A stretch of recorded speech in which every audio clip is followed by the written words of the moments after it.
Whether you're a novice or a seasoned slow cooker chef, here are some general tips to help you get the most out of the experience. Grab your apron and your favorite slab of meat. Here are some genius ways to use your crockpot that you hadn't thought of before.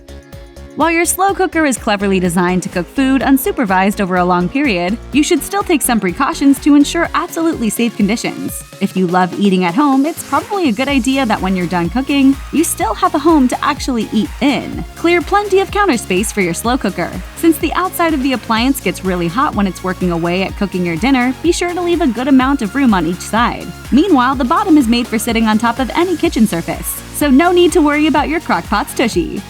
One of the benefits of cooking with a crockpot is being able to minimize the elbow grease involved in meal prep. As such, try to choose low-maintenance recipes that don't require a ton of preparation outside of placing the food into the slow cooker and letting it do its thing while you catch up on the day's news. Make sure to pick slow cooker recipes that don't ask too much of you. While you can find plenty of complicated ones, they kind of defeat part of the purpose of whipping out the slow cooker in the first place, right? Opt for recipes that cue for basic prep steps. One of the slow cooker's great functions is transforming large pieces of tough meat into dinner that's tender and juicy by cooking it slowly and consistently. As such, you can get away with buying slightly less pricey, fattier cuts of meat and still be rewarded with a meal that tastes incredible. The long and slow method of cooking the meat renders it fork tender without much effort. Great cuts of meat for your slow cooker? Try pork shoulder, lamb shank, beef brisket, or short ribs. Hello there! The slow cooker asks so little of you and gives you so much. Don't begrudge it the nicely browned meat it so desires. While this magical appliance can do wonders, it still needs a little flavor assist. Please don't just throw raw meat into the machine. Searing the meat before you add it to the slow cooker is crucial for building a savory, caramelized crust. Your taste buds will thank you for the extra effort.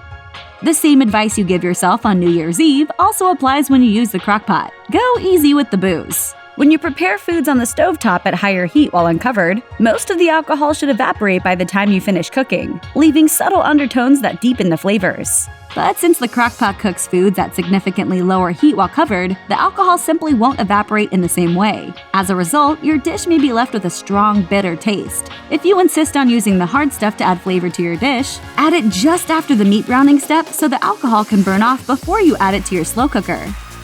Sure, your slow cooker is probably big, but avoid the temptation of overfilling it. If you fill the vessel to the very top, the food inside will steam instead of simmer. Fill the slow cooker about 2/3 of the way up and you'll be all set for success.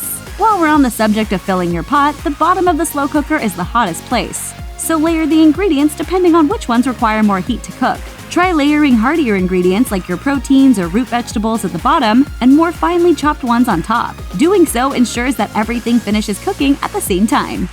While it may be tempting to lift the lid of the slow cooker to peek, don't!